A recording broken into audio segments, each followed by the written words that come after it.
Hello everyone, welcome to What If Naruto Was Abandoned and Become Uchiha Dragon Emperor Part 7. Please go support Sith Trooper 09 for writing that awesome fanfic. War of Unification Part 5. On a happier note, I'm happy that my story is being read and upvoted for, despite some people not really liking how the way I wrote Naruto, but I ain't changing that.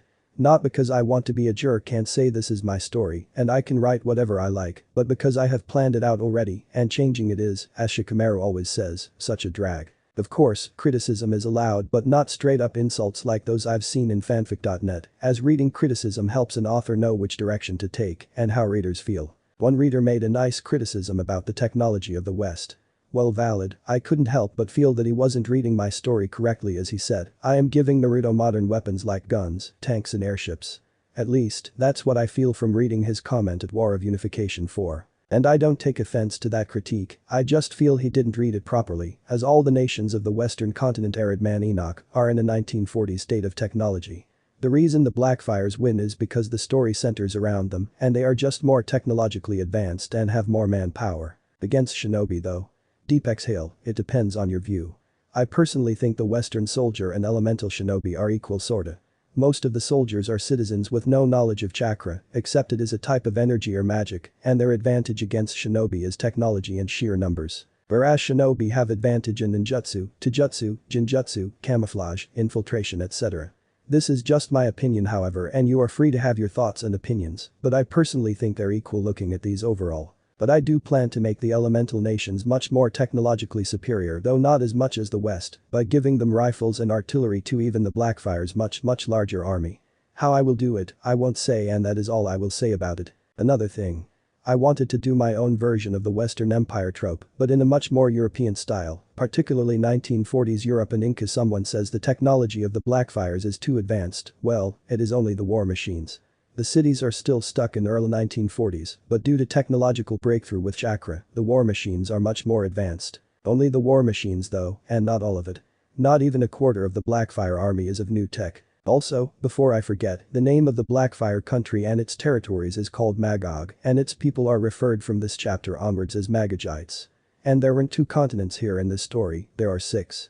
We already know the first one, the elemental nations, and currently, the story is taking place in the second continent, arid man Enoch. To the south lies Etherio, which is said to be at least as big as Enoch. Despite the advanced technology, the full scope of the continent remains unexplored. Only 1/4 of the continent is fully mapped and explored, which is the northern parts of Etherio. The continent is inhabited by a cannibalistic people called Safari and are an Iron Age people at best. Their population is estimated by Western scientists and explorers to be less than 1 mil. Nations of the arid man Enoch have set up colonies and the Blackfire colony of Rosh is the largest, most populous and strongest. Lying between the elemental nations and Enoch is the island continent of Tubal. It is about 27 million square miles and it is mainly controlled by the Blackfires. Tubal is basically one big fertile forest and the Blackfires use Tubal to grow food for their war effort and to feed their people and industries. Up north is the Arctic continent of Northumbria, but due to the cold, only the southern shorelines and a few, less colder parts, are suited for human use.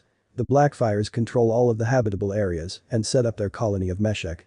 And beyond the elemental nations is an unexplored continent called the Daylands. Its natives or state of technology is unknown, but many agree that it is either uninhabited or the population is like that of the Safari. Populations of each continent, elemental nations. 8 million, arid man Enoch. 2.65 billion, Etherio. 300 million, Tubal. 60 million, Northumbria. 17 million, Daylands. Unknown, Hidden Leaf Village, 7 months after events of Blood Prison. The situation for the village hidden in the leaves was not good. Their shinobi forces were tired and in severe need of rest and their economy in shambles.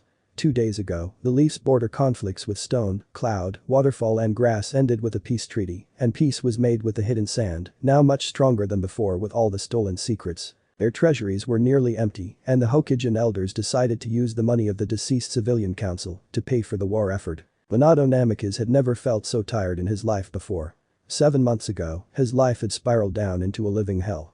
After word got out that he had falsely imprisoned one Naruto Uchiha over made-up crimes, the countries of Wave, Tea, Spring and others broke ties with the Leaf. He tried to get an alliance with the new daimyo and Cage of Water Country and Mist, but they flat out refused despite the enticing offers he had written in the paper. Now, with the peace treaty, you'd think his mind would be at ease, but it wasn't, for the great Toad Sage had revealed a new prophecy. A prophecy he dreaded hearing the moment his sensei uttered the first word. A prophecy that foretold of the near future where the era of shinobi would end under the rule of an emperor.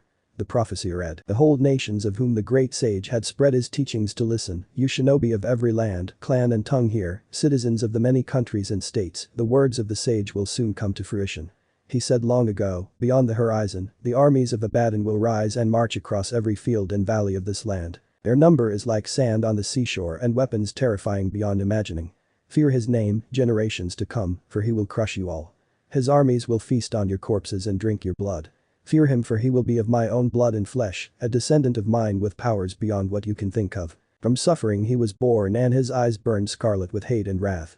His name will be feared and known as Gog, and the name of his land and peoples are called Magog.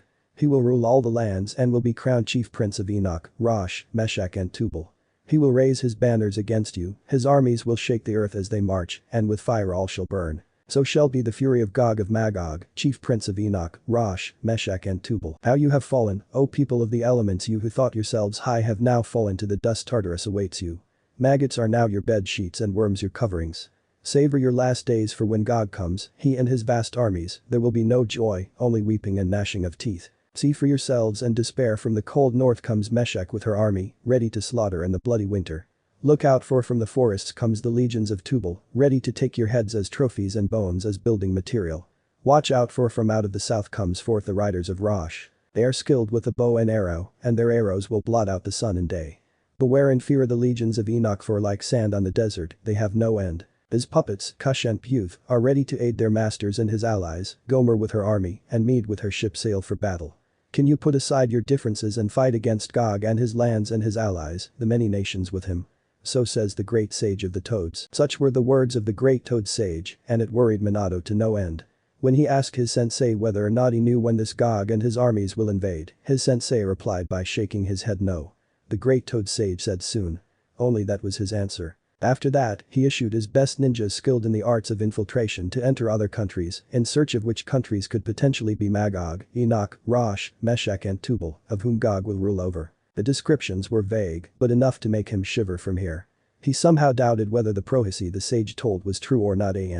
Except Madara, Naruto and the Speculum Luni, no one in the elemental nations know of the other continents, but his worries were about his secret son, Naruto. With two new prophecies, he dreaded it had a theory that Naruto, who was the dragon emperor of the first prophecy, and this Gog who will destroy the age of shinobi be the same person. His other children, Menma and Mito, were on a 3-year training trip with Uraya and Tsunade to become stronger and to have full control of the nine-tailed fox's power if they were to have the slightest chance of survival against Gog and his vast armies. But if Naruto wasn't Gog, then he feared for his safety, as he doubted even with the EMS, not even the great-grandson of Madara Uchiha could survive against such an army. "Naruto, where are you?" were Minato's thoughts as he looked out the window at the village, which had much of its buildings and infrastructure destroyed. Which isle? 40 miles east of Magog. Jorasabula was angry over the fall of Decapolis and Carathia not too long ago. He had annihilated a few divisions of Magagites to reduce the vast army of the Blackfires and had taken his company to Decapolis to strengthen the ancient city to prevent the Blackfires from winning again. But fate was not on his side, apparently, as the living descendant of Madara Uchiha had came back to the continent to finish what his predecessor started. He had lost over 200 of his best men, and what's more, his most trusted ally and friend, Ines, was severely injured from the fight against Demon Blackfire. But he had a trick up his sleeve.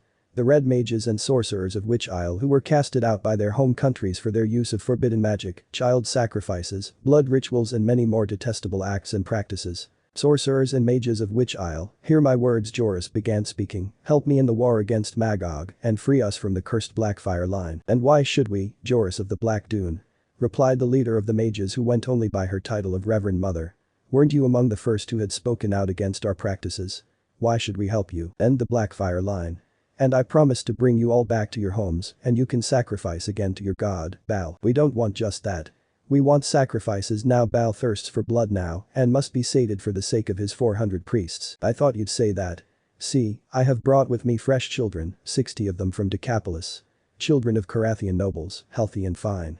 Just that way your god likes it. They will do good to please Baal for now, but he will want more, and you will get more. 100 sacrificed every day from Magog and its allies and colonies. Just rid us of the line." "Very well. I shall send 4 of my best assassins to kill the Blackfires. By next week, no one shall rule Magog. As Joris walked away, his ally Ines ran up to him.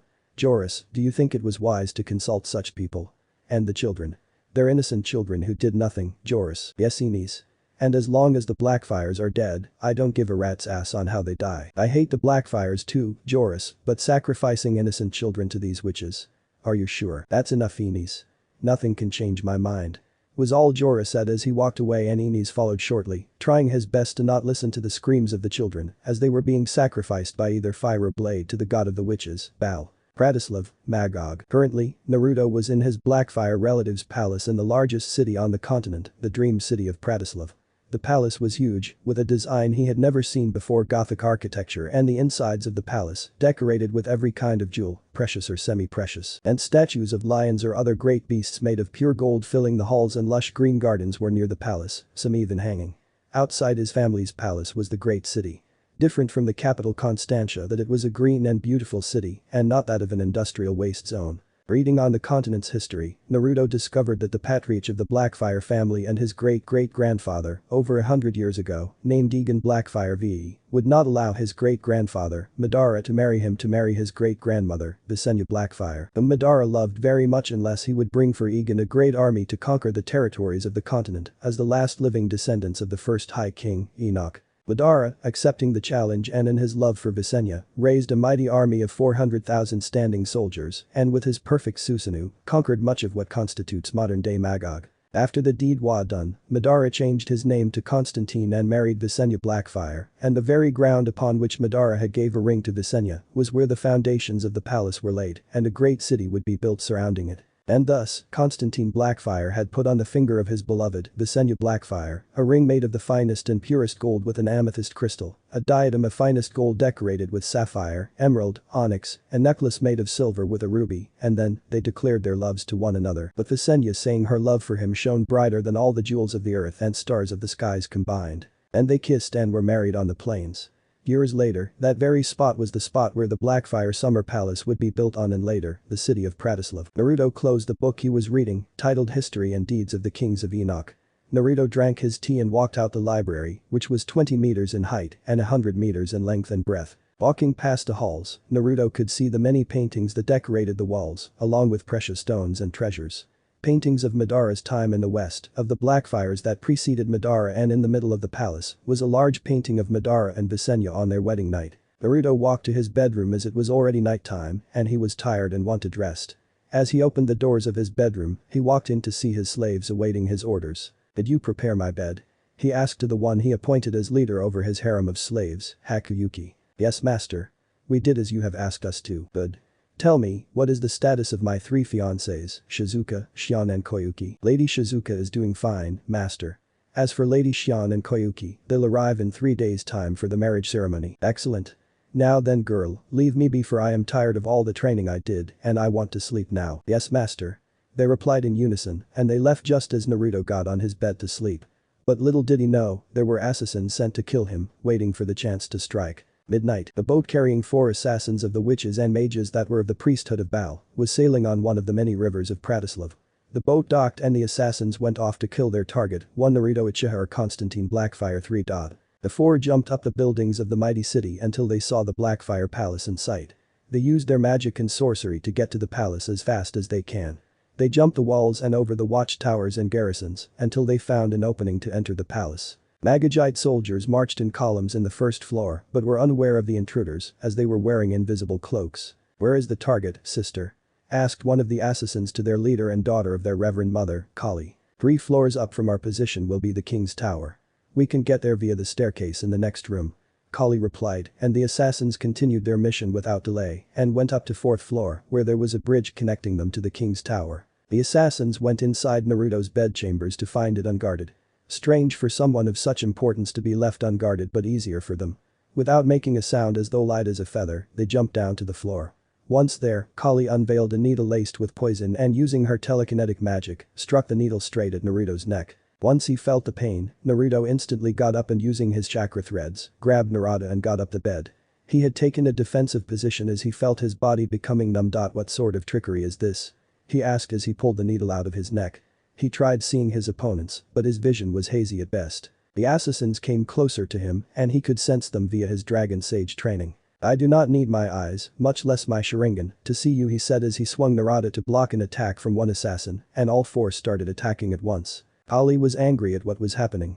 She was trained from birth to be the perfect killing machine, but here was a boy, much younger than her, holding his own against her and three others. One of the assassins decided to kill Naruto with a pistol, but all shots were deflected by Naruto. All four decided to attack more at random to weaken Naruto further, as the poison was taking its toll on him. Naruto, in desperation, sensed one of the assassins trying to attack him, and Naruto pierced his own stomach with Naruto and then the assassin.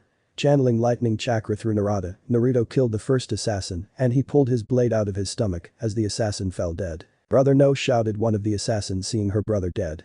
In a fit of rage, she started to attack Naruto furiously, and Naruto was forced back. Naruto managed to find the alarm switch and turned it on.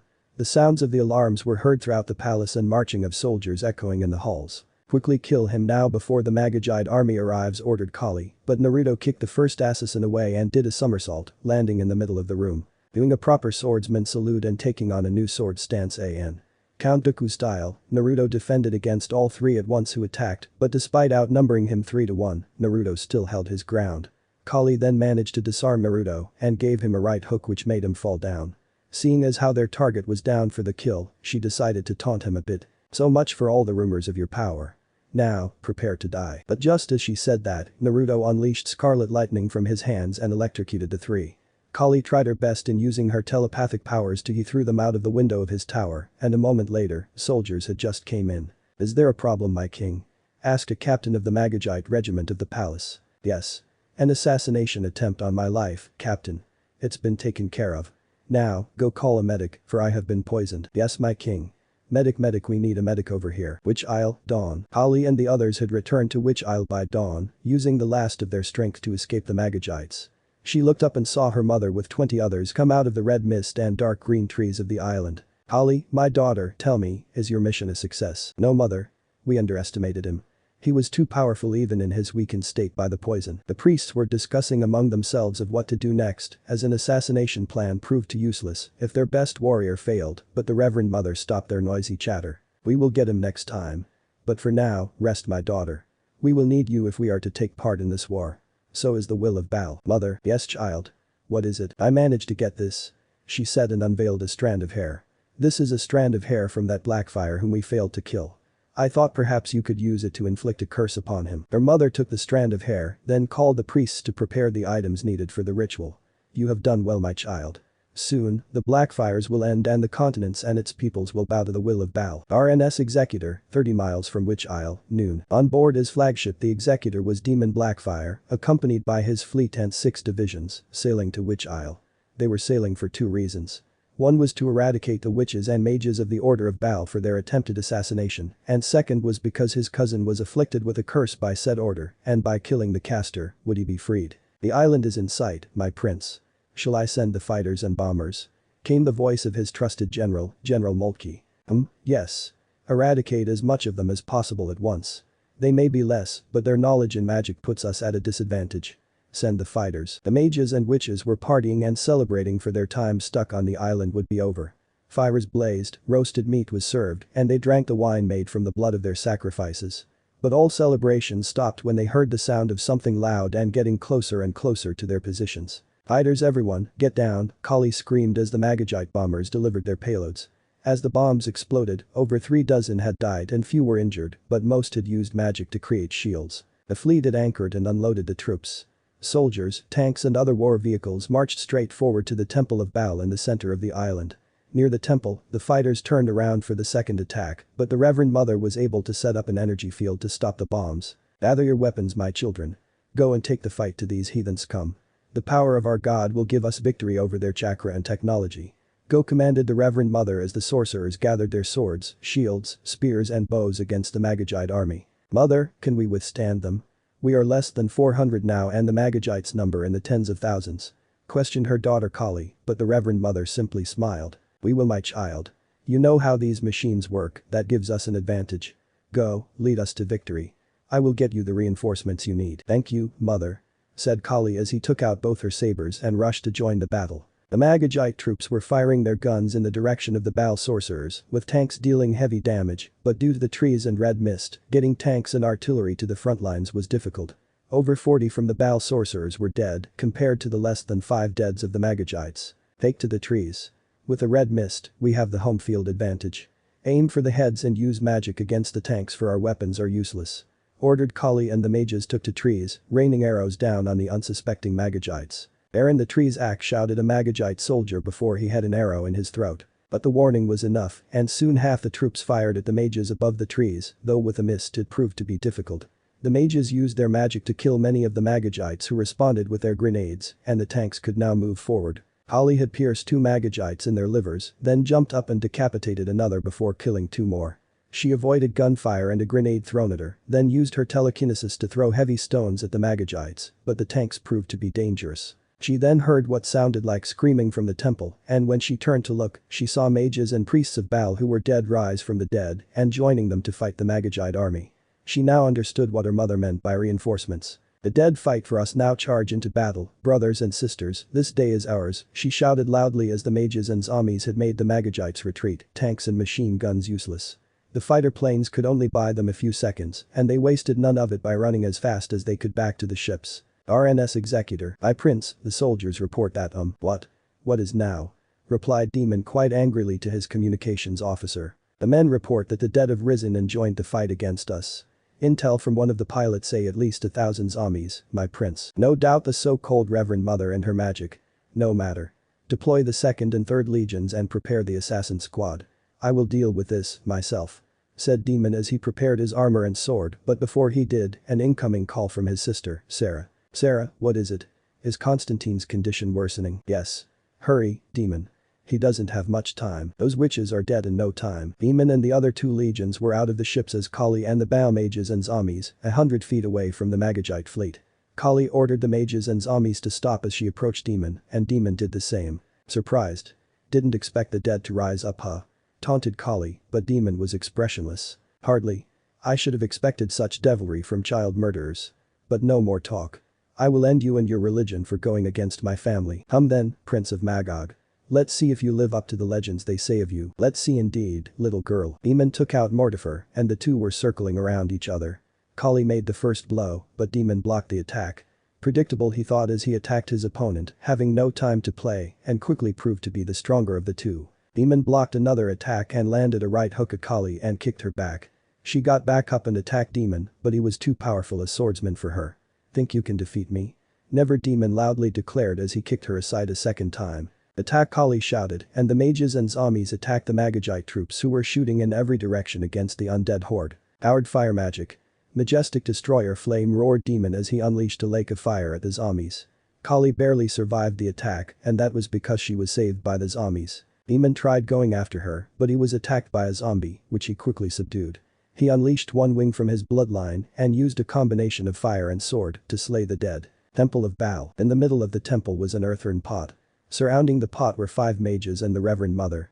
They were conducting a ritual, a curse on Naruto that would slowly kill him via torture. Now, the mages were still doing the ritual, which was started at dawn. The Reverend Mother used her magic to communicate with Naruto, and at the same time, a ghostly specter of her appeared out of Naruto's stomach in his room at Pratislav. Constantine Blackfire, how does it feel to know the curse of Baal? Order your men to leave the island and leave the continent of Enoch and go back to your home in the land of ninjas, and I will end your suffering.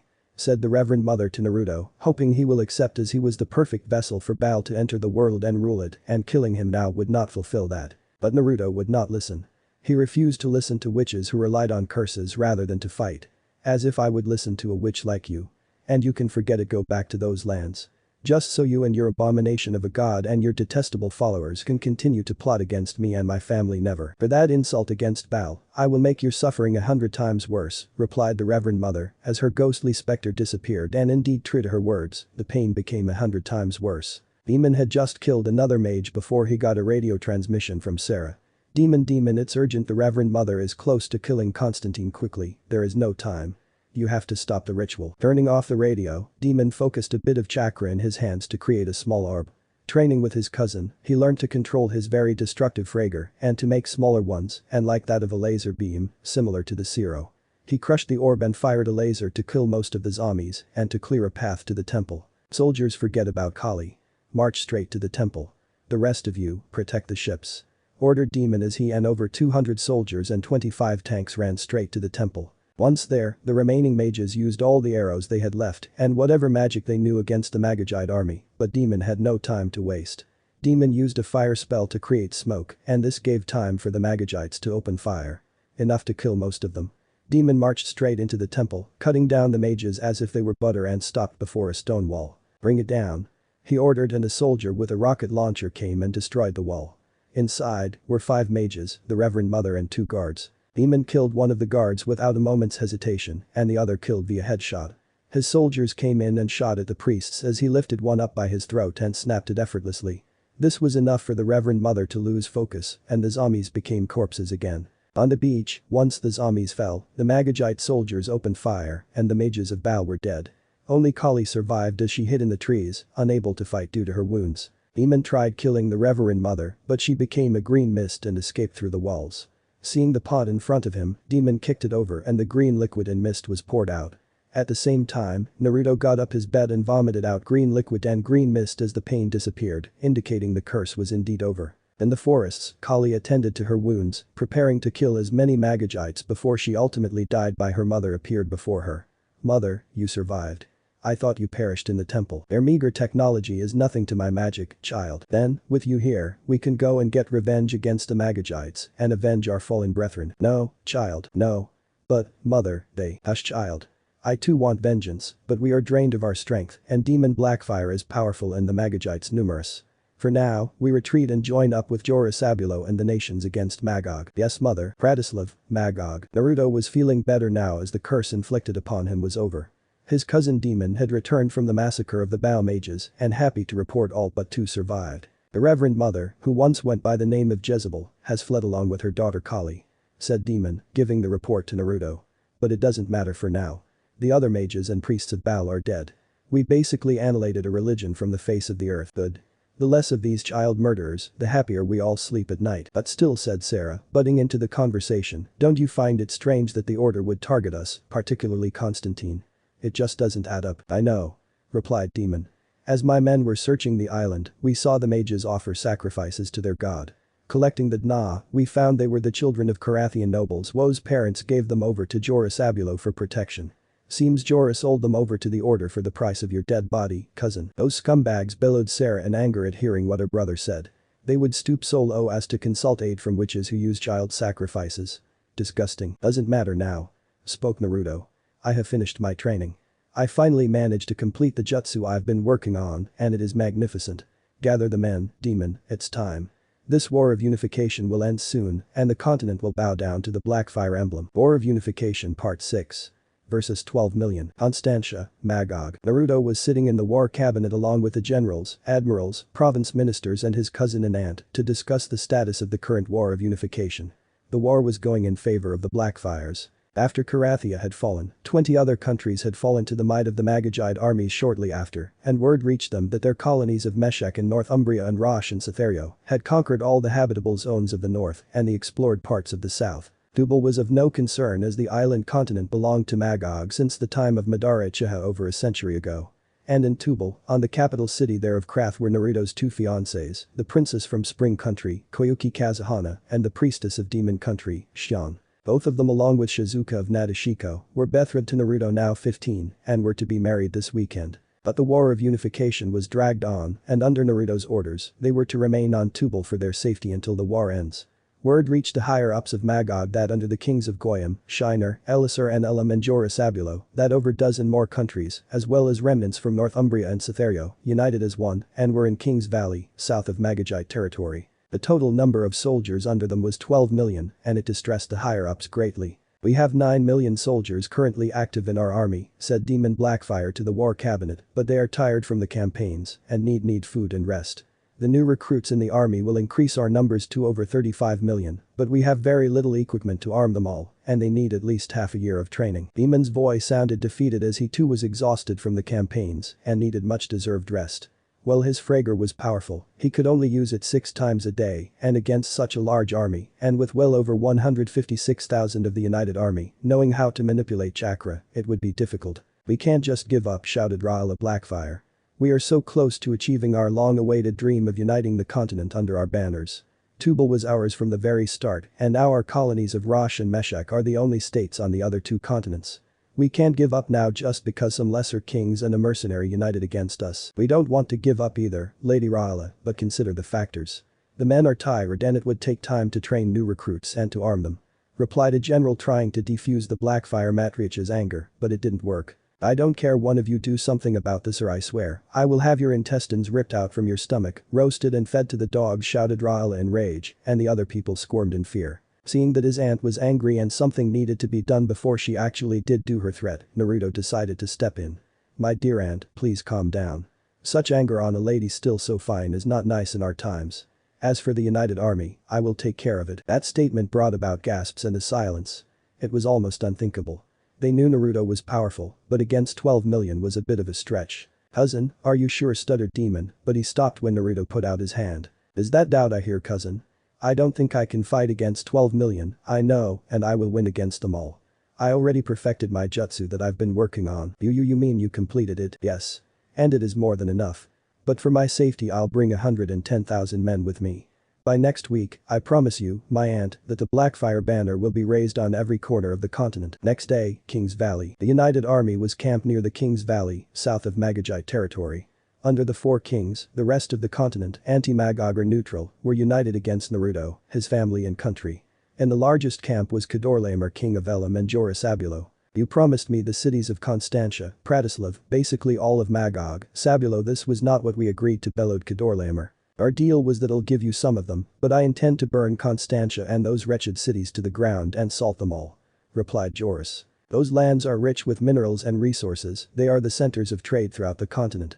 I will not allow you to burn them all. And I'm saying I will, or you want to disagree with me again. Threatened Joris with iron sand swirling around him. Is that a threat I hear, Joris of the Black Dunes? Don't forget it was I, not you, who united these nations.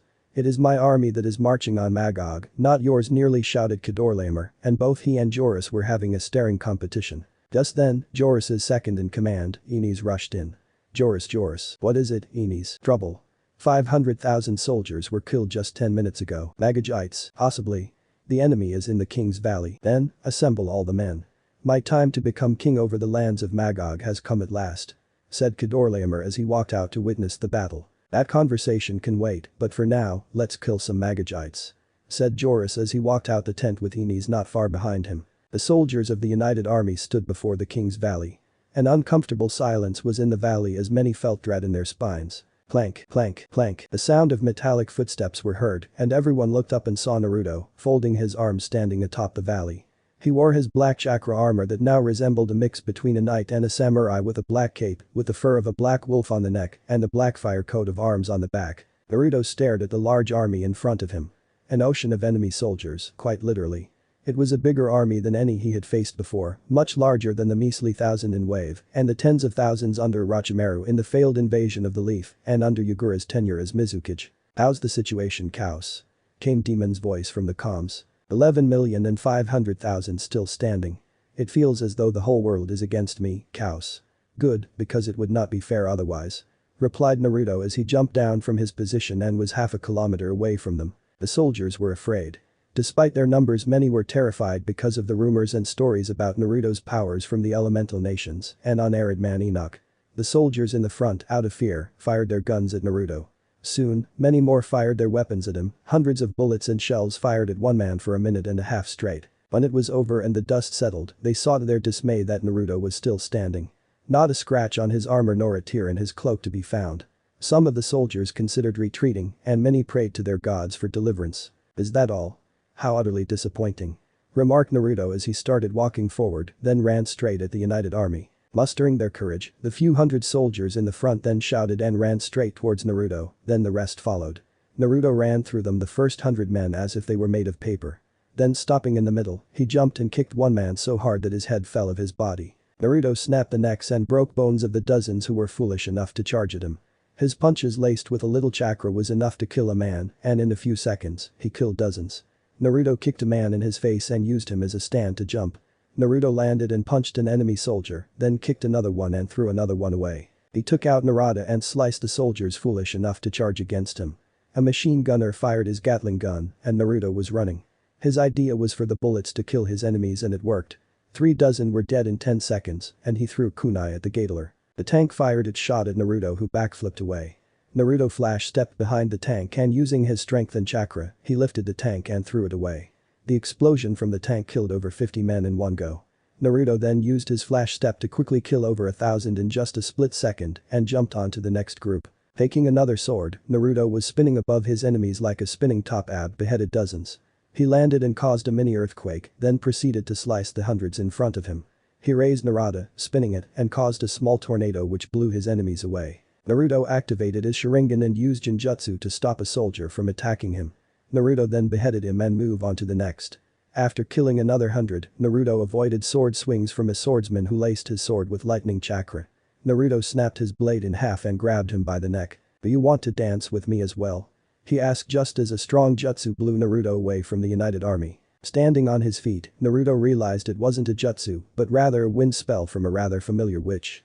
The Reverend Mother of the Baal Order. "You have gone far enough, Constantine Blackfire. The god Baal has given you into our hands and your territories and peoples to us. Your body will serve as a conduit, a vessel for him to enter our world and rule us. So, surrender peacefully and we may spare your family," said the Reverend Mother, but all Naruto did was spit on the ground. "Your so-called gods are nothing but idols, and you are all fools. Fools for worshipping statues made of gold, silver, bronze, wood and mud. There is no place for that in my empire as there is only one emperor and god. A god emperor, and that is me," replied Naruto, which angered the Reverend Mother severely. "Silence, kill him you fools now." The soldiers then ran again and this time, Naruto held his hands in a horse sign. Inhaling large amounts of chakra into his body, Naruto then transformed them into fire and released it onto his enemies. "Fire style. Majestic destroyer flame," he said, and a lake of fire came out of his mouth. It got bigger and it continued to spread and spread. The kilometer, 5 kilometers, 10 and more, and the fire consumed his enemies, burning away the flesh and bones until not even ashes remained. It was as if Tartarus itself had opened its mouth and engulfed the army. All those who knew earth and water-based spells or techniques conjured up their power to make a wall of water and earth to save themselves against the incoming inferno. Not even 10 minutes had passed since the battle began, and over 4 million were dead, with over 40,000 tanks and vehicles destroyed. Over 25,000 by Naruto's hands and the rest by his fire jutsu. The dust brought by the collision of fire, water and earth obscured their visions, all of the soldiers, as they could barely see those around them, and Naruto was not in sight.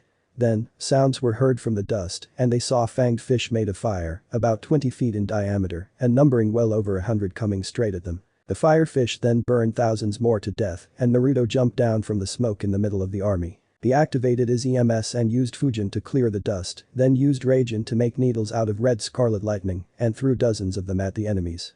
The needles exploded and Naruto then proceeded to go on with the slaughter. A war mammoth charged at him, but Naruto grabbed its trunks and threw it sky high. He jumped up and kicked apart a second war mammoth in half. Naruto used Sujin and 7 humongous water dragons sprang out of the ground and swallowed many soldiers and tanks and other vehicles. The soldiers drowned to death in the water dragons, and Naruto brought forth his hands into a monkey sign and breathed in black Fujin wind. He released the wind and they transformed into 5 enormous black tornadoes. The Fujin tornado swallowed up thousands of soldiers each with vehicles, and Naruto smirked. Naruto held a tiger seal, muttering fire style. Dragon flame caterwaul, he breathed out 5 blazing fanged fish at the tornadoes, and using Fujin and Kagetsuchi, he made them a spinning inferno of death. Fujin Kagetsuchi combo. Majestic Hell Hurricane. Naruto named the attack as the name fitted the jutsu. A majestic hurricane from hell. The sorcerers and magicians were able to stop the blazing tornadoes, but Naruto didn't care. He flash-stepped towards them and killed 100 more. But it was a trap and special seals were on the ground. Naruto felt like he was bounded by chains and looked at the magicians who conjured such a trick. "Now, be sealed and perish, Constantine Blackfire," said the Reverend Mother as she slammed her palm on the ground and a pyramid covered with seals was made around Naruto. "You call this a prison? How utterly pathetic." Susanoo, Naruto said from within as the dark blue chakra of his Susanoo flared to life. The ribsage formed, then arms and the head, and it manifested the flesh, clothing and armor. An incomplete humanoid Susanoo was more than enough for these jumps. The Susanoo roared and it manifested rapier-style swords, and it continued to eradicate the enemy soldiers. The soldiers fired everything they had, but it was useless against the Susanoo. Even their strongest anti-tank and anti-armor shells proved useless against it. Sabulo used his iron sand to hold the Susanoo in place, and Ines shot spears made of hardened crystal, and despite the new round of bullets and artillery being strengthened by magic, it couldn't even put a scratch on the Susanoo. Naruto then made his Susanoo form its secondary arms, and on them were a chain Yasaka Magatama beads. The Susanoo threw the beads which wreaked havoc on his enemies. Far away, King Chidorlaomer regretted having come to an agreement with Sabulo, seeing the slaughter of his and his friends' armies, as well as the sheer embarrassment and humiliation a 15-year-old descendant of Madara Uchiha was giving him. The Susanoo then formed 2 more rapiers in its secondary arms, and Naruto ordered his Susanoo to strike the ground. The impact of the Susanoo's sword swing created a kilometer-long trench in the ground and a mini-earthquake. Thinking fast, Sabulo put some iron sand inside the Susanoo, under Naruto's feet, and pulled him out of the Susanoo. Without Naruto, the Susanoo dissipated and Joris pulled Naruto out into the open. Now, Ines ordered Joris as Ines shot a giant javelin at Naruto. Naruto activated the wings of his dragon armor and it shattered the javelin into 100 pieces. Too much chakra. And to think a combination of this and iron sand could penetrate my skeletal Susanoo. Then again, I didn't put too much power into my Susanoo at the time. Naruto said as he manifested his full dragon armor and flew up. 4 glowing orbs were on his cannons, 1 each on the cannons of his arms and back. Zero Ascuras he said, and Naruto unleashed the black zero on the ground. The devastation it caused was massive, and 500,000 died from the attack. Naruto flew to the top of the valley and stood there, no longer wearing his dragon armor. Time to show you all the power which I have. I spent half a year working on this particular jutsu, and it lives up to my expectation quite well. Too well, I should say. Now, tremble in despair for you will see my true power.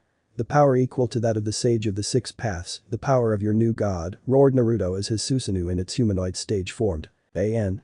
Like Madara's humanoid Susanoo before he dropped the meteors, purple lightning issued forth from the hands of the Susanoo, creating a pillar of lightning that went to the sky. A storm was over the valley and extending for hundreds of kilometers worth of land. Purple lightning fell from the sky, hitting the ground, and an earthquake was felt by all. Then, the sounds of demonic beasts could be heard from beneath the ground as the ground started shattering and something made of purple lightning started rising from the ground. Behold, the most powerful jutsu in my arsenal. A combination of the powers of my eternal Manjikyu Sharingan and of the dark arts in my family's library. The unknown entities started to rise ever higher until they showed their full bodies, and everyone on the United Army lost all hope of survival. Someone, anyone, save us, Sabulo whispered out in fear. Never before in all his life had he been so afraid than he was in this moment. What was before him was something like the judgment of a wrathful god. Witness despair. Forbidden ninjutsu, spell of destruction. War of Unification Part 7. Empire's Dawn. The Magagite soldiers of the Blackfire army had stormed into the city of Hazor or the Temple of Many Gods. Under the orders of their emperor, Constantine Blackfire and Naruto Uchiha, they had sacked the city and took away the plunder, gold, silver, bronze, precious stones and slaves to work in the industries of Magog. Naruto led his men into the inner chambers of the largest temple in the city. Naruto had cut 3 guards who were foolish enough to charge against him with his Narada. He then pierced another in the guts and cut another's arm off. He held out his hand and scarlet lightning issued forth from his fingers, turning an unfortunate priest to ashes. He then proceeded to behead another guard and split another in 2. Have the gold, silver, anything of value carried onto the behemoths. Ordered Naruto to 2 nearby Magagite troopers who saluted and went as instructed. My Emperor Naruto turned his head to see a Magagite soldier, accompanied by 2 others restraining a woman wearing sackcloth. We found this. She's the head priestess of Moloch, the abomination of a god of the Catharites. Upon hearing the Magagites refer to Naruto as emperor, the priestess spat on Naruto's boots, which prompted the soldiers to beat her up. You wench, how dare you spat on the emperor? The gods are the only ones who can name an emperor. Just like they did Enoch 12,000 years ago. They did not crown this one, as such, he's a false emperor, the priestess shouted, and the soldier kicked her in the mouth. You dare, but before the soldier continued any further, Naruto stopped him. Enough, trooper. Wasting your energy on such trash is not worth your time. Bring her out into the open. Naruto ordered and the soldiers followed as he walked out the temple and stood atop the cliff. They could see the city of Hazor being burned by the army of Magog, Naruto's army. Naruto looked up at the sky and saw a circle in the sky with outer space visible. Mount Akron, the holiest mountain for those that follow the pantheon of Cathar gods. You say that only the gods can name an emperor. Well, you are greatly mistaken. Naruto then put out his fingers and a zero was forming on the tip of his fingers. Zero, he said as he fired the laser at the sky. The soldiers and the priestess and everyone below who saw what Naruto did was shocked beyond belief. By doing this, Naruto had declared war on the gods of the continent, the gods he considered idols that cannot speak or hear or understand. "You fool, the gods will show their wrath on you and your family and nation, they will strike you down, and you will be remembered as a king of fools," the priestess shouted only to have Naruto kick her in the stomach. "No. By doing this, I have declared war on the gods. By doing this, I challenge them. A new age is rising. The old world is dead. Now is the time when the dragon rules. A new emperor and god sits on the throne and I am that dragon. The dragon emperor of Magog and the god emperor of the world," declared Naruto as he mercilessly killed the priestess. And indeed a new age was dawning. An age where he is the ruler of all the lands of the world. Present time, devastation. That was the one word that could describe the area of the King's Valley. Or what once was the King's Valley. Over 100 kilometers stretch of land was destroyed by the jutsu that Naruto developed. An united army that numbered over 12 million was now less than 100. There were no corpses to be found as the jutsu evaporated them into dust and atoms. The surviving soldiers attended to their wounds as best as they can despite their lack of knowledge in the field of medics.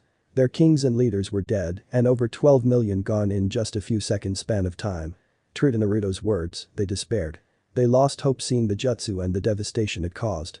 It was beyond anything they can imagine. Giving up already, they looked up and saw Naruto flying via his dragon wings atop them. That's too bad. I still wanted to try a few more jutsu. Oh well, you few will do. He clasped his hands together and heaped in large amounts of chakra for his jutsu. Fire style. Majestic Dragon Hellstorm. Naruto breathed out fire from his mouth onto the ground, about half a mile away from them, and the flames took on the likeness of a tsunami and 100 dragons of fire, charging straight at them. The soldiers lost hope for their survival, but suddenly, a wall of iron and hardened crystal suddenly blocked the fire, and they were safe. Oh? What's this? It appears that Joris Abulo and Ini's Greybeard survived. There's no doubt about it. It's that witch's work, isn't it? Naruto said as the wall crumbled down to reveal Joris, Ines, the Reverend Mother, as well as 4 others who were in their battle positions. "Thank you for that save, Reverend Mother. That jutsu of his could have killed us all if it wasn't for you," remarked Ines as he got ready to face his enemy. "Don't think about it, child." Naruto looked at the other 4 in front of him and wondered who they are. Calling his cousin Sarah on the comms to find out who they were. "Sarah, do you read?" "Yes, Kaus. What is it?" "I'm looking at 4 individuals who are among the few survivors of my jutsu. I'm sending visuals for confirmation on who they are. From their chakra, they are all cage level. Got visuals, Kaus. Their names are Bruce Gilman, Sir Eric Lanz, Arnold Blizzard and Kryze Lenz. 4 among the strongest mercenaries on the continent. Tell me about each one of them individually." "Of course. Bruce Gilman is a martial artist and skilled in over 9 different martial arts. It says that he can also use the 8 gates." 8 gates? This could prove to be difficult indeed. Sir Eric Lanz is a knight from the country of Jeebus. He is skilled with the sword and can use storm release. Arnold Blizzard is an ninjutsu specialist and he can use ice release, and Kryze Lenz is an illusion specialist and she can use 2 bloodlines. Lava release and mud style. A taijutsu specialist, a master of swords, 4 bloodline users and a damned witch. 7 cage level individuals against me. This is going to be a very interesting dance indeed, said Naruto as he was now excited for a fight with them. Bruce Gilman jumped at Naruto and proceeded to kick, but Naruto grabbed his leg in time. "Your attack was good, but your aim is predictable, taijutsu master." Then, Bruce Gilman attacked Naruto fiercely and managed to kick Naruto away. Then, Kryze Lenz spat out lava at Naruto who flash-stepped away. A jutsu as pathetic as that isn't even worth defending against, thought Naruto, and when he looked up, he was shocked to see Bruce Gilman caught up to him, and they traded blows. "He's fast with my flash step, I could move 3 times faster than the speed of lightning, and he caught up with me. Only Might Guy of the Leaf could move that fast," thought Naruto just as he was punched away and then imprisoned in ice, and a barrage of hardened crystal arrows and lightning spears hit him. "Did that get him?" Ines asked, and the answer was no, as Naruto managed to activate his dragon armor in time. The combo attack of ice, hardened crystal and lightning was good, but you didn't take into account my dragon armor. You struck first, now it's your turn to defend against mine," said Naruto as he fired 2 zeros from his arm cannons at his enemies, but 3 walls made from mud, iron sand and hardened crystal blocked them. 3 defensive walls of hardened crystal, iron sand and mud.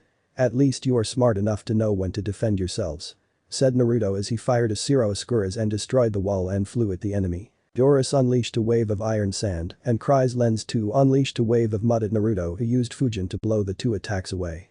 The Reverend Mother then trapped Naruto in another pyramid seal, but he broke out of it using his Susanoo. The Susanoo roared and unleashed a rage and empowered barrage of Yasaka Magatama beads at the enemy, but a wall of ice managed to take the beads. "Oh, Bruce Gilman. I have strengthened your punches to deal 100 times the damage," said the Reverend Mother and Bruce Gilman nodded. Ines and Eric Lands distracted the Susanoo long enough for Bruce Gilman to land a punch on the stomach of the Susanoo. He tried 2 more times, and on the third, he managed to destroy it, and Naruto Flash stepped away to more favorable ground. "You can run, blasphemer, but you will be blind as a result," shouted the Reverend Mother as she summoned a thick mist to make the Sharingan's visual prowess useless. "So, they're trying to block my field of vision. TCH, cowards for using such low tricks." Then, Naruto saw a 15-meter-tall golem made of hardened crystal coming to attack him. He used his wings as a shield against the punch, and he landed a few meters in front of the golem. He used Sujin to make 6 water dragons, and they wrapped around the golem and crushed it to 100 small pieces. Smirking to himself, Naruto then used Sujin to draw out the oil beneath the ground to rise up, and they did. The Flash stepped away and held up a tiger seal. Fire style. Majestic demolisher flame. He then spew out a river of fire which ignited with the oil and made a literal sea of fire around his enemies. Ines managed to make a dome of crystal around his allies, but their supply of oxygen was burning away fast and they were quickly getting dehydrated. Arnold Blizzard then died from the heat as he was from Northumbria and such heat was not meant for him. The Reverend Mother called onto all her strength and unleashed a ray of pure energy that decimated the area. Even Naruto was left shocked and he managed to flash step away. "You continue to impress with every moment we fight, but it seems that I'm a bit too much for you. Oh well, it was nice dancing with you." Fire style. Majestic destroyer flame. Water style. Wall of water, said Cries Lens as she spew out a lake to combat Naruto's own lake of fire. Doris grabbed Naruto with 2 huge tentacles of iron sand and swung him away. Naruto activated his Susanoo in time to avoid a storm release attack. The Reverend Mother and Eric Lands then continued attacking the Susanoo, but to no avail. The Susanoo then unleashed another barrage of Uchihamadara beads, and a Zero from Naruto dispersed them yet again. "Enough, I have had enough of this arrogant child and his god complex." "7th gate of shock, open," shouted Bruce Gilman as he activated the 7 out of the 8 gates and charged straight at Naruto. His first punch managed to crack and even shatter some parts of Naruto's Susanoo and even his dragon armor, greatly shocking him. "This should be impossible, he cracked my Susanoo and even my dragon armor. Is this the power of the 8 gates? Truly magnificent," thought Naruto, seeing how the 7th gate was. He then realized if he were to face Might Guy in the future, he'd be screwed, so needed to come up with a plan in case it happened. "The evening elephant," shouted Bruce Gilman as he made 6 pillars of light and surrounded the Susanoo. "Daytime tiger," he shouted the attack and the head of a white tiger, 20 meters in diameter, then attacked the Susanoo and completely destroyed it, including the dragon armor. Naruto was sent flying away and he impacted on a boulder, creating a huge hole in it. He seemed to be badly injured and lost consciousness. The others quickly came near him to see if he was either unconscious or dead. "Yeah, we did it," shouted Eric Land, seeing the body of Naruto lying as if dead on the boulder. "Finally, this war can be over," said Ines, but it was not to be. The sound was heard and in just a split second, a dark blue chakra sword pierced Bruce Gilman in his stomach. He was lifted up in the air and out of the ground appeared Naruto without his dragon armor and having the ribsage and arms of Susanoo protecting him. What? "But how," screamed Joris in anger at the sight before him. "I managed to substitute myself with an unfortunate soldier from your survivors. I used a strong jinjutsu to disguise the soldier as myself so that I can kill Gilman here," was Naruto's reply, which greatly angered them. "Impossible, I would have known if there was an illusion," said Cries Lens, but Naruto simply chuckled. "Never look into the eyes of an Uchiha, dear. No matter how good you are at jinjutsu, the Sharingan still prevails in the end," replied Naruto as the left skeletal arm of his Susanoo grabbed the torso of Bruce Gilman, who was struggling to get out. Naruto's Susanoo then tore apart Bruce Gilman, much to the horror of his teammates. He threw the corpse away and unleashed a Uchihamadara barrage which scattered them. You bastard," screamed Joris as he unleashed another wave of iron sand and Eric attacked Naruto with another storm attack. "Techniques as pathetic as that will not be enough. You need to destroy my defenses, strike me hard and kill me. That's how your power is too measly to even put a scratch on me. Then how about my attack?" asked the Reverend Mother as she unleashed a blast of energy at Naruto, whose Susanoo ribsage got destroyed. "TCH. I merely allowed a few of your attacks to hit me, but it seems you can't handle me. And to think 7, now 5, cage-level knights, magicians and ninjas, as well as over 12 million men, couldn't even make me sweat, much less put a scratch on me. Tell me, why do you insist on trying so hard when the odds are against you?" "That is because we must win no matter the cost," replied Cries Lens to Naruto's question. "And don't think just because we outnumber you 5-1 it's not fair. In fact, it's a testament to your strength. You are his descendant after all." "HMPH, then let's make it fair. 15 clones, 3 for each for you, with each clone having less than 10% of my full power against you," Naruto said as he made 15 shadow clones and they flash stepped away. 3 clones for 1 each. That was the promise Naruto made to them, but it wasn't the number of clones that made them afraid. No, it was what Naruto said next. Now, I have a question. Do you want these clones to use dragon armor and Susanoo or not? Silence. The five were silent as their minds processed what was just heard. No answer? Fine. I'll give you one. Let's see how well you can last against my clones. Naruto said as each one of his clones activated their dragon armor and humanoid Susanoo. Naruto sat back and enjoyed the battle while the Naruto replenished its wielder's chakra reserves. This battle was overkill for his opponents and everyone knew it, but Naruto never cared. It served as a message to his enemies that whatever they did against him, no matter how large their army or how powerful their magicians and ninja were, it was useless against him. Night. The battle lasted well into the night. The 15 Naruto clones with dragon armor and humanoid Susanoo was too much for them. Jorosabulo was bleeding all over his body as he just blocked a Susanoo sword swing. Then, a second Susanoo punched him away, but before he hit the ground and became paste, he managed to fly away. The Reverend Mother's status too was terrible as she barely had strength left. Both Ines and Eric Lanz were struggling with their respective enemy clones, whereas Kry's Lenz was already dead 2 hours ago. The five regrouped to plan, but they felt it would be futile against the 15 humanoid Susanoos in front of them. Bal, give me strength for one last time, so that I may show this blasphemer your might, the Reverend Mother screamed as she put her palms on the ground and absorbed large amounts of nature chakra. She then unleashed a green orb of energy over 50 meters in height, which engulfed the 15 clones and their Susanoo. And they were destroyed within the orb. Damn this witch. I wanted to save this and my other jutsu for Itachi and the leaf, but I guess I have no choice but to reveal both this day. Thought Naruto as he unleashed a huge amount of chakra and a dark blue chakra covered the area and took on the shape of the Susanoo but larger, about 100 meters tall and different from the previous stages. It was Naruto's armored Susanoo. It was terrifying to look at. The aura of the chakra emitted by the Susanoo was darker than anything they felt before. But Naruto's next words shocked them all. Not yet completed, so settle down. This is only the armored stage of my Susanoo. Now witness my full power and despair. See, my perfect Susanoo. He's just so strong, whispered Eric Lanz as he had lost hope of surviving. This show should be impossible. Whispered out Jorosabulo. This is his true strength. Why did you hold back against us, demanded Joris, but all he heard was laughter from Naruto. What god would go full power on mere humans such as yourselves? The perfect Susanoo can destroy all things in this universe, it far surpasses that of the tailed beasts. Now, perish like the insects you are. The perfect Susanoo then removed its katana from the scabbard held by its wings and struck the ground.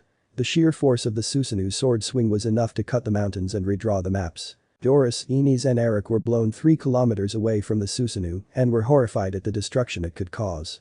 The Reverend Mother was nowhere to be found as she had died when the Susanoo destroyed the landscape. Though Joris and Ines were snapped out of their shock by Eric. Go and escape, I'll hold him off long enough for you to get out. No, we aren't leaving you, replied Ines, but Joris grabbed him and flew away. What? Joris, we can't abandon him. Look at that thing, Ines, it's beyond us. We live today and we continue the fight tomorrow. Was all Joris said as they flew away from the battlefield. Phew. Eric had just fired a lightning bolt at the Susanoo, which irritated Naruto. Hey, big blue and ugly, I'm right here, come and get me, Eric shouted as he used all his strength to shoot out lightning at the Susanoo. As you wish.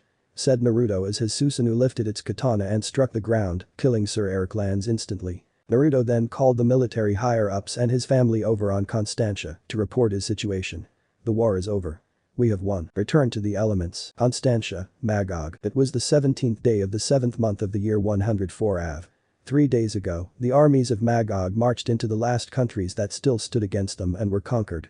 The continent was put under the control of the Blackfires and Naruto Uchiha, who was crowned as emperor over the continent, as well as the continents of Northumbria, Tubal and Cytherio. The people celebrated because the continent was united under one ruler since the first High King Enoch over 12,000 years ago, and centuries of bloodshed and war were finally over. Now, they can rebuild their homes and live in peace at last. It wasn't just the people who were celebrating, but Naruto too, as he wasn't just crowned emperor, but it was also his wedding day. He was going to marry 3 beautiful women who truly loved him, no Kodomatsukami involved. They were Shizuka of Nadeshiko, Koyuki Kazuhana of Spring Country and Shion of Demon Country, as well as concubines, in the form of the 7 girls he brought from the elemental nations and Gurren as well. You look good, cousin. Naruto looked over to see his cousin Demon Blackfire, dressed well for the occasion, standing by the door. I do. Thought I would have to iron them all again. Replied Naruto as he looked at himself in his wedding dress. It was a Magogide army uniform consisting of a shirt, black pants, a black trench coat and medals and a few gold chains and rings. I'm so nervous, Demon. I don't know whether or not I want to fight 12 million men again. Relax, cousin. It would be fine. Besides, it wouldn't look good on you, the first emperor since Enoch, to run away from your own wedding. Don't think you can joke about it, demon. I still have my Sharingan you know. I'm not geez cows, you really need to relax. Are the brides ready yet? Almost. They'll be ready in 10 minutes. Good. The faster I'm through with this, the better. Naruto stood at the altar and there, the doors opened to reveal his brides in their wedding gowns. They were beautiful, more valuable than any diamond or precious stone to him. When all four stood at the altar, Naruto put the rings on each of their fingers and the priest stood in front of them. Do you, Emperor Constantine Blackfire Eye, take Shizuka, Shion and Koyuki Kazuhana to be your wives? I do. And do you, Shizuka, Shion and Koyuki Kazuhana, take the Emperor to be your husband? Yes. All three said at the same time. Then I pronounce you, husband and wives, said the priest as the crowd stood on their feet and clapped their hands in celebration. Rayla Blackfire was clapping her hands happily at her nephew's wedding, while Demon was shedding tears of joy at the sight. Naruto then grabbed their arms and walked out the church to spend their honeymoon traveling around the continent. Life was starting to look good for the young emperor, but it wouldn't be for long as he still needed to kill Itachi and take revenge on the Leaf. But now, that will just have to wait. A week later, Naruto stood at the docks of Constantia, overseeing Shion and Koyuki return to their homes in the elemental nations. Their honeymoon was fun, but they couldn't be pregnant yet as Naruto was still only 15, though he promised they'll do it soon enough. After the ships departed, Naruto walked back to his family's castle in the city, where provisions were being made for his 2-year training trip. He along with his wife, Shizuka and his slave concubines, he was training to get stronger to return to the elemental nations after it was completed. Are the provisions ready? Yes, Kaus. Ready as they can be. You aren't planning on simply sitting by while I get stronger, right, Kaus? Me? Sit while you get stronger? No. I intend to get stronger as well. After all, someone has to be your equal in one form or another, and that guy is me. Said Demon as Naruto chuckled. I wouldn't want anyone else other than you to fulfill that role, Kaus. Replied Naruto as he summoned a huge dragon to take them to the destination he planned for the training. See you later, Kaus. I'll work my damn hand in the training of new recruits. We'll need every last man for the eventual invasion of the elemental nations. Till then, farewell cousin. Said Naruto as the dragon flew away to the spot. Time skip 2 years. Naruto, now 17 years of age, was in a submarine 20 miles away from the western shores of the elemental nations. After the training trip was over, Naruto planned on personally killing Itachi for revenge, and the Akatsuki as he felt they, as an unknown group, was the greatest threat to his army and plans. How's the situation on your part, Kaus? Came the voice of his cousin, Sarah Blackfire over on the comms. Nearly there, Sarah. You know, Mom was pretty sad you only stayed in the city for 3 days after you returned from your training trip. I'm sure she was. Tell her that I am truly sorry that I couldn't stay longer, though I do plan on returning back after killing Itachi and much of the Akatsuki. You're returning all the way to your birthplace with a battalion 1,000 men to kill a weasel. That's animal cruelty you know. Said Sarah jokingly and Naruto chuckled. Perhaps when I do kill Itachi, I'll bury his corpse in a place where his namesakes live in large numbers. The submarine docked and the soldiers came out with their vehicles. The Akatsuki Elimination Battalion, they were so called as they were personally handpicked by Naruto to help him in hunting down the Akatsuki. Among them were his wife, Shizuka and his concubines. Scout out the area. We'll camp for the night here. Sir, replied the soldiers as they got to work doing their duties as ordered. Tree Felling Village. Naruto was accompanied by 6 soldiers as well as his wife and slave concubine Haku, who he gave to Shizuka as her maid. It had been 2 weeks since he returned to the elemental nations, and he divided his troops into smaller groups for gathering info on possible whereabouts of the Akatsuki members. Right now, they were in the tree felling village, as Naruto wanted to eat some food since he was hungry. Upon entering the village, the people gave him strange looks because of his attire. Naruto then realized just how much of the culture of Magog he had integrated upon seeing their faces, but he didn't care. He was the emperor of 4 continents, and these were mere peasants to him. Their thoughts mattered not to him. The people were also giving the men and women accompanying him strange looks as the uniforms they were wearing and the material made was truly foreign for them. Naruto then managed to find a restaurant and he sat with Shizuka and Haku while the soldiers sat separately and they ordered food. While eating, Naruto heard some noises and when he turned his head, he saw a small crowd gathering around a big tree. I wonder what's happening here. He thought and focused chakra to his ears to listen in on what they were saying. Aoi, you know what to do, right? Said an elderly man who Naruto deduced was the village chief to a little girl holding a lantern. The little girl nodded her head as she entered the cave. After some time, the villagers dispersed and Naruto's company filled their stomachs. Naruto walked near the tree and stared at the cave entrance. Excuse me, young sir, but I haven't seen you around the village. Are you new here or perhaps a visitor? Naruto turned around to see a young woman speaking to him. The woman was curious about Naruto seeing as his attire was different from anything she had seen before. Was he by some chance royalty since as far as she knew, only daimyos could wear such expensive and exotic-looking robes. The symbol on his cape too was weird. A black dragon with 3 heads, 2 wings and 2 tails on a red background. Strange indeed for an Easterner. Yes, actually. Tell me, miss, can you explain to me what happened here? Said Naruto, and the woman sighed. You just witnessed a human sacrifice ritual. A human sacrifice ritual, yes. Ever since the villagers cut down the tree, a demon named Black Shadow has been haunting us ever since. In order to appease him, the villagers must offer up one of their own, and sadly, my girl was chosen as the offering today. Then the woman fell down to her knees in a violent coughing fit. Are you alright? Yes. I'll be, but the coughing got worse to the point she coughed out blood. Here. I'll help. Said Naruto as he knelt down and used the mystic palm on her. Seeing that her condition was truly bad, Naruto then pulled out a syringe containing dragon spinal fluid and he cured her of her illness. There, you should be fine. But my condition, the doctors said it was impossible to cure. Let's just say, being a shinobi of many fields has its perks. Thank you, sir. Though I never asked your name. Depends. I have 2 names, one that was given to me by my father and the other by my aunt. My aunt adopted me and named me Constantine Blackfire. Upon hearing the name, the woman was confused as it was a very strange name. And my birth name is Izuna Uchiha. Izuna Uchiha. As in the Uchiha who was falsely imprisoned by the Leaf Village. Thank you, young sir, my name is Tsubaki. You're welcome. Please, young sir, I have a request. Say it. Please, save my daughter from Black Shadow. This Black Shadow might prove an interesting dance for me. He thought and made his decision. Of course. That's what shinobi are for.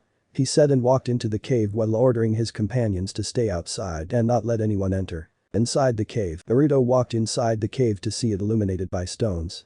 Different colors and sizes, but they were all beautiful nonetheless. Seeing a very beautiful emerald stone, Naruto chiseled it out as a gift to Shizuka. He then took out a red one and a purple one for Koyuki and Shion. Naruto walked deeper into the cave and there, he felt a presence. Come out. I know you are there. Leave, said the figure that suddenly appeared out of the shadows. Are you Black Shadow? You must not interfere with ritual. I'll take that as a yes. He then spat a fireball at the figure who sank into the ground. TCH, coward. But, my visual prowess is second only to my great-grandfather for nothing. Said Naruto as he activated his Sharingan and saw a creature in the heart of the cave. Naruto then flash-stepped to the heart of the cave where he saw the girl, Aoi, chained up. Come out, Black Shadow, there is nowhere you can run where my visual prowess can't find you. Then 3 identical figures appeared out of the shadow, and their anger could be felt. You dare interfere, you will pay along with the village. The 3 then merged into a big wolf with 2 faces, 3 eyes, 6 paws and a pair of wings. Let's see how well you can dance against the might of a dragon, you filthy beast. Said Naruto as he took out his war fan and Narada and engaged Black Shadow. Naruto was too fast for Black Shadow to even properly get a glimpse at. Naruto dealt a cut on one of Black Shadow's paws and he added more pain by shooting a fireball at it. Black Shadow howled in pain. Black Shadow attacked in anger, but Naruto dodged and he shot another fire jutsu on his head. You damned puny fucking human, die, screamed Black Shadow as his paws attacked Naruto, but he blocked with his war fan. No. You first. Zero. Said Naruto as he fired a zero at Black Shadow who was gone instantly save for the head. Naruto then unchained Aoi and healed her of her wounds. Let's get you out, shall we? Naruto arrived at the entrance of the cave where all the villagers were gathered. Naruto placed Aoi on the ground, who ran to her mother, and they embraced each other. And what of Black Shadow? Asked the village head, fearing Black Shadow might come back. Dead. I killed that abomination. Said Naruto as he pulled out Black Shadow's head and threw it in front of the crowd. It's dead. Black Shadow is dead, we're free at last, shouted the village head, and all the villagers celebrated their freedom from Black Shadow. Shizuka, Haku and the soldiers then came to Naruto's side. How was the battle? Did you enjoy yourself, dear? Asked Shizuka to her husband. Quite easy. And I guess I did, though mildly. I knew you would win. Was there ever any doubt? Oh, I almost forgot. I got this for you. It goes well with your beauty, my Kyoka Sujetsu, he said as he presented her the emerald he found. Oh, it's beautiful. You spoil me too much, my Princeps Orrery, said Shizuka as she kissed Naruto. Anything for you, my Emerald Queen. Excuse me, Lord Uchiha, how may we repay you for this kind act that you done for us? Asked the village leader, intending to repay Naruto for killing Black Shadow. Well, since you asked, do you have a place where we can talk? It's going to take quite some time. Replied Naruto as he wanted a trade agreement with the village to boost the post-war economy of his empire. Of course. Right this way, sir. Said the village head as he and Naruto got to the village head's building to discuss trade agreements. It seems as though fate was on Naruto's side as he would get the trade agreement he wanted and he got word of Akatsuki's movements. He had forgotten that it would 3 years for a tailed beast to reform in the case their vessel died, and it was 3 years since the death of Gaara, the younger brother of his slave Temari. The Akatsuki had recently captured the Shukaku after it was reformed and dealt quite a bit of damage to both Leaf and Sand, who tried capturing the beast. He had a word on the Akatsuki's base, and he would go there and fight their members there to test his newfound power, find Itachi and kill him and conquer the elemental nations. The Akatsuki. Naruto just arrived in his personal tent in the place where his loyal Imperial Guard and a few thousand of the best Magagite troopers were currently camping. Word reached him from his best scouts that the Akatsuki members, Deidara and Sasori, had captured the Shukaku just yesterday and dealt quite the casualties on both Leaf and Sand nins who tried to capture the beast. According to his scouts, the two members were taking the beast away to a location and purposes for the beast were unknown, but he didn't care.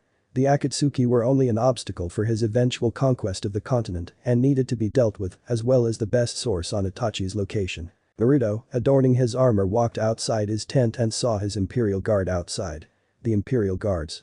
The mercenary group cult his grandfather founded was reorganized into his Imperial Guard along with 25,000 new recruits, swelling his small army of fanatic followers to 32,000. All jonin an Anbu level with its leader, Guren, being Cage level. Their attire consisted of chainmail shirt and a topet, armor reminiscent of the ancient knights, but were equipped with modern weapons. They held special swords capable of infusing chakra and turning it into elemental attacks. Their armor was bulletproof, with a blackfire coat of arms around them and fur of wolves around their neck. They wore a horned helmet that had a mask that resembled a skull made of pure silver. Guren, he called out his trusted soldier and also concubine, are the troops ready to accompany in my hunt for the Akatsuki? Guren stepped out from their ranks with her uniform and armor. Yes, my master. The 100 troops you picked are ready to assist you in your hunt. Then, let's hunt our prey like the lions in the forests of Kashira. Soldiers, move out. Sir, they shouted in unison as they body flickered along with Naruto and Guren to the Akatsuki's hideout. Next day, Naruto and his guard arrived outside the base where the Akatsuki were located. The place was besides a river, and the base was blocked by a giant boulder and a Shinto gate for a nice addition. Charming, thought Naruto upon seeing the hideout. Guards, stay here till I call in case I need backup. Same goes for you, Guren. Have machine guns placed and troops hide in the trees in the event scumbags from the Leaf or Sand nin arrive. Sir, shouted the soldiers as they got about to do as ordered. Be safe, my emperor. I don't need luck, my loyal servant, but perhaps my enemy do when facing me. Replied Naruto as he got down and stood atop the water. He looked at the seal placed on the boulder. It was a pretty complex defensive seal, but not complex enough for him to destroy most of its mechanics and then obliterate it entirely. Weaving the necessary hand signs, Naruto destroyed most of the seal's mechanism and put out his finger, a dark blue orb forming on the tip. Zero, he whispered, and the beam destroyed the boulder, and the Akatsuki were surprised to see their base breached so soon. What the fuck was that? Said one of the silhouette with a 3-bladed scythe on his back. We weren't supposed to be discovered this soon. Remarked one of two members there, Sasori of the Red Sands. Sasori, Deidara, deal with the intruders. We only need a few more minutes till the One-Tails is fully sealed. Ordered the silhouette with purple rippled eyes. Sasori and his partner, Deidara, jumped down from their positions to face the intruders. Imagine they and the Akatsuki surprised to see it was just one. The figure entering their hideout wore an armor that had a little bits of the familiar samurai, but too different to be classified as one. Who the fuck are you? Identify yourself so that I can sacrifice you to Lord Jashin, shouted the same silhouette with a 3-bladed scythe. Really? And who is this Jashin? Surely another pagan god that has a little idol made of stone. Replied Naruto and smirked at seeing the anger on the silhouette's face. Why, you little quiet Haiden, spoke the one with rippled purple eyes to the identified Haiden. You are either brave or foolish to come against us all alone, but please, do tell us your name, so that I may mark it on your grave. His eyes, there's no doubt about it. It's the Rinnegan. I thought it was just a myth. Thought Naruto at seeing the Rinnegan. Well, since you asked, my name is Constantine Blackfire I or Izuna Uchiha. Naruto replied and lifted his helmet to reveal a near-perfect copy of Madara Uchiha, notable exception being ocean blue eyes and a bit of dark blue on the hair. Naruto. I should have guessed from the familiar chakra signature. You've grown. Were Itachi's thoughts at seeing the great-grandson of Madara and his surrogate little brother. The Uchiha kid that gave us a run? That him, Itachi. He looks just like his old man. Tell me, brat, where you been these last 3 years? Were the words of Kisame Hashigaki seeing the kid that made them run for their lives 3 years ago. Here and there and back again, from roaming throughout the earth and going back and forth on it. Naruto replied, and Kisame frowned a bit at the answer. Enough of this. Sasori, Deidara, kill him now. Ordered the Rinnegan wielder, and the two Akatsuki members prepared for battle. Deidara put his hands in his pouches and pulled them out. Much to Naruto's disgust, Madara's hands had mouths on them, and they spat out clay which then took the form of disfigured men, and Naruto decided to call them trolls, since they did look similar to the creatures from children's stories from Magog. Sasori's puppet Haruko pulled the mask atop its face and shot out a barrage of senbon needles. The senbon needles were deflected by the protective chakra dome emitted by Naruto's armor, and the punches of the trolls became paste on impact. Bala Naruto held out his finger to reveal a red orb. The Bala was a weaker version of the Zero, but could be used more often and needed a less charging time. The Bala destroyed the trolls, and Naruto fired a Zero which destroyed Sasori's Haruko puppet, and he managed to escape in time. Madara made a big clay dragon atop which he floated and fired multiple clay bombs on Naruto, who spat a fireball and burned it all. Naruto fired 3 fireballs at Madara, who managed to fly away just in time. "Tell me, brat, what do you think of art?" "Art, yes. Cause it is an explosion," said Madara as a dozen bombs rained down, but Naruto flash stepped away. "DCH, damn brat." Naruto looked over to see the real Sasori standing halfway across the room from him. "Oh well, guess I'll just use it. My favorite puppet, as it gave me a hard time killing him," said Sasori, and he unsealed his puppet, the third Kazekage. The third Kazekage of the sand, said to be the strongest Kazekage with his iron sand bloodline. "Just like Joris Abulo, but I wonder who will give me a more interesting dance," thought Naruto as he avoided some explosions. Naruto saw Sasori using the Kazekage puppet to attack him at a fast speed. The Kazekage puppet pulled out its right arm to reveal all sorts of blades laced with poison. Naruto pulled out his Narada, and he and the puppet fought each other, but Naruto's Narada prevailed as it was indestructible, while Sasori's were normal. The puppet pulled back while releasing its left arm, and the scrolls attached to it unsealed 100 puppet arms aimed at Naruto. Naruto held a tiger seal, muttering fire style. Majestic demolisher flame, he burnt the puppet arms to ashes, and the puppet let go of its arm. Madara's dragon then shot out a missile which Naruto avoided via flash step. Madara released a small army of clay soldiers that multiplied upon each being cut apart. Naruto avoided an attack of iron sand, courtesy of the third Kazekage puppet. Naruto took out his war fan to defend against an iron sand drill while cutting it with Narada, absorbing the chakra. Naruto activated his Manjutsu ability, Raijin, and sent out a wave of scarlet lightning, nullifying Madara's clay. Naruto then fired a Zero at Sasori, who defended with a wall of iron sand but retreated after just 10 seconds, seeing the wall he made rendered useless. Naruto proceeded to launch a huge fire jutsu aimed at Madara, but Madara luckily managed to escape and the fire destroyed the roof above them. "I'll show you that my art is superior than yours, Sasori my man." "Just watch," said Madara as a huge dragon missile was launched straight at Naruto, but the chakra armor on Naruto prevented any major damage from happening to him. Iron sand. Gathering assault, Naruto looked over at the third Kazekage puppet and saw iron sand taking the shapes of pyramids and cubes.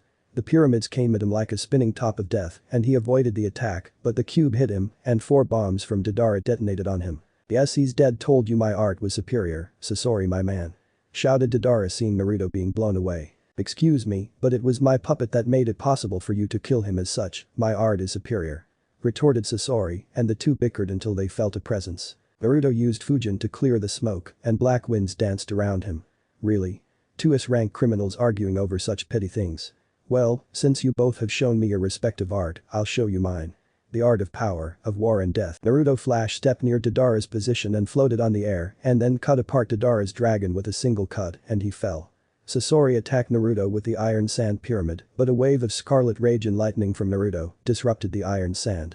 Madara's clay birds attacked Naruto but were proven useless by the armor he wore. "Iron sand. World order," Sasori nearly shouted as iron sand started to become a web of iron spikes that engulfed the floor. Madara barely escaped the iron sand web, but Naruto was protected via his armor. "What a pathetic display of iron sand. Joris Abulo showed more creativity in my fight against him 3 years ago," said Naruto, and he released a burst of wind that scattered the iron sand. Sasori was distracted by the scattered iron sand that he did not see Naruto cut his third Kazekage puppet into pieces. When he did, he was angry. "That was my favorite puppet. Well, I'll just make it up for by turning you into one," Sasori replied and removed his Akatsuki cloak, revealing that he was a human puppet. "You turned yourself into a human puppet?" "Yes. Because true art is one that lasts forever and I became the physical embodiment of art. Rather a pathetic display if you ask me." "Why you damned brat," Sasori Nerlu shouted in rage and he fired special flames from his scroll at Naruto. Fire style. Majestic demolisher flame. Naruto countered with his own fire and his was stronger than Sasori's own. "Try this on for size." Sasori then used water and to Naruto's amazement, it sliced rocks like paper. His chakra armor protected him but took quite a toll on the protective dome. Sasori my man, stay back. Deidara said to his partner as he spat out a clay statue that looked identical to him. Go out in a bang, Uchiha. Ha. The clay statue exploded and there was an awkward silence for 1.5 minutes. The explosion did nothing to Naruto. Was that supposed to do something? Asked Naruto to Deidara, who face faulted. What? But how that explosion was to destroy you from the atoms. Oh, that would explain why my chakra armor suddenly lost its protective shield. Chakra armor? Shield. What are you blabbering on about, huh? Why explain, when I can kill you? Fire style. Dragon flame fire bullet. Naruto then spat out a fire dragon which burnt away Deidara's dragon and the right side of his body. Let's see you take on 100 of my puppets all at once, Sasori nearly shouted as he unveiled a scroll and out came 100 puppets. These puppets destroyed an entire country by themselves. Are you afraid, boy? Do you think just because you outnumber me that you can crush me?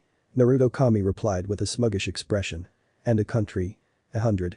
I've faced far greater odds than this, Sasori of the Red Sands, so allow me to shatter the notion of yours. Fire style.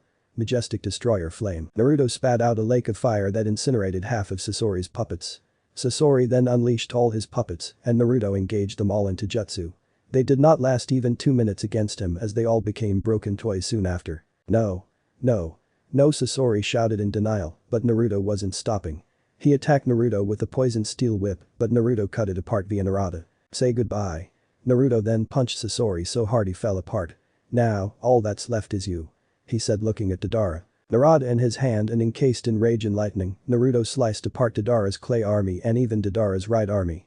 Naruto kicked Deidara in the stomach and he wobbled back. But a hand grabbed Naruto from underground and looked to see Deidara still very much alive and the one he punched a clay clone. Clay clone? I should have known. Naruto remarked and found it annoying that his hand was stuck. Deidara jumped away and spat out clay from his mouth. Now, die Uchiha, he shouted as clay engulfed Naruto, his chakra dome gone, but that didn't mean he was powerless. Naruto activated his dragon armor and the clay became rubble. But Deidara had no idea what just happened as he was suddenly punched in the stomach and sent flying away. That brat is fast, I couldn't even sense him, thought Deidara in alarm, then got a second punch delivered onto him. Naruto avoided a blade strike from Sasori and was shocked at seeing him still alive. Activating his Sharingan, Naruto noticed something strange from Sasori as his chakra network originated from the black tube in his chest. Naruto flash stepped in front of Sasori, then pierced the tube with Narada. It worked as he expected. That tube was the source of Sasori's life and he just ended it. It seems that my time has come. Though can you please do me a favor, take my puppet body, the third Kazekage and any puppet I made and give it to the sand. Please. Naruto thought it over. Giving the puppets to sand would cause big troubles for the leaf, further weakening both as a result. You have my word. And with that, Sasori died. I'm not done yet, shouted Deidara. Those eyes, those wretched damned eyes, always judging me and my art. Looking down on me. Like Itachi, I'll show you that art is an explosion. Then Deidara ripped off his shirt to reveal a third mouth on his chest. The chest mouth then ate a chunk of clay and soon, Deidara's body started disappearing and a black orb with eyes and mouth remained. Naruto, sensing the chakra buildup, collected Sasori's body and the third Kazekage puppet and Flash stepped out the cave. Naruto arrived beside his company, startling them. My emperor, his servant Gurren walked up to him. Did you win the battle? I did, but we must run as quickly as we can. That crazy explosives master is going to blow us all to ashes. Said Naruto as his group body flickered with their full speed just as the explosion occurred. Damn it. No time. Thought Naruto in rage and weaved the hand signs for the reverse summoning and saved them all. After half an hour, Naruto summoned them all back to the real world, safe from the explosion. You saved us, Emperor. Said Gurren and Naruto waved his hands dismissively. What kind of a ruler would I be if I don't take care of my own soldiers? If you don't mind me asking, my lord, why did you save these two puppets? Because they would surely strengthen the sand and would no doubt fight again with the leaf, my loyal servant. Now, send for our best scouts to deliver these to the sand. Of course, my emperor. Akatsuki hideout. The Akatsuki members all gathered in a secret hideout to discuss the recent deaths of Sasori and Deidara. Sasori and Deidara are dead. Said their leader, Pain, to the other members. The Uchiha killed him. This wouldn't have happened have you killed him that day 10 years ago, Itachi. Itachi showed no emotions, but inside, he mentally smiled at Naruto's strength. But what has happened is in the past. Zetsu has found two members that are suitable replacements for Sasori and Deidara. Their names are Jorah Sabulo and Ines Greybeard. Itachi, Kisame, Konan, your missions are to recruit the two into Akatsuki, no matter the cost. Haiden, Kakuzu, you are to capture the two tails Jinchuriki in the hidden cloud. Dismissed. The members disappeared with their respective tasks, and Itachi made plans to prepare for the eventual encounter he'll have with either Naruto or Sasuke in the near future. Didn't sound. You're certain that he has resurfaced? After 3 years? Said one Sasuke Uchiha to Kabuto. He had just heard that his cousin, Naruto Uchiha, had resurfaced after 3 years of disappearance. Yes. And word says that he killed 2 Akatsuki members, Sasori and Deidara. Remarked Kabuto, and Sasuke scowled at hearing that Naruto killed 2 S-rank Nukenin. I could care less about him. What will we do about him? Surely you wouldn't want to pass on the chance of possessing an Uchiha as a vessel, would you, Orochimaru? Said Sasuke, wanting to get stronger until he could kill him and was more than willing to sacrifice a fellow clan member for it. Kukikuku, of course not, Sasuke-kun. Kabuto, go and assemble 500 of our best ninja to capture Naruto Uchiha. You will come with us, Sasuke-kun. It's time to see the fruition of your tutelage under me. Said Orochimaru. Good. Time to show that fake Uchiha who the true Uchiha is. Hidden Leaf Village. Is it true? You got word on him? Said Minato Namikaze to his sensei after hearing that his secret son had resurfaced after 3 years. Yes. And not just that. He even killed 2 members of the Akatsuki, Sasori and Deidara. He's at least cage level at this point, Minato, even more so. What do we do? Send 100 of our best Jonin, Anbu, Menma and Mito, as well as Team 10 and Niji Hyuga to capture him, accompany them too, sensei. Once back, we can use specialized seals to erase his memories and perhaps prevent the first prophecy and to stop Gog of Magog. You got it, Minato. I'll assemble the team. Let me know in the comments below if you guys want the next part. Also check out my other video that has been shown and left. Thank you for watching. If you enjoyed this video, please like and share this video. And have a fantastic day. Bye.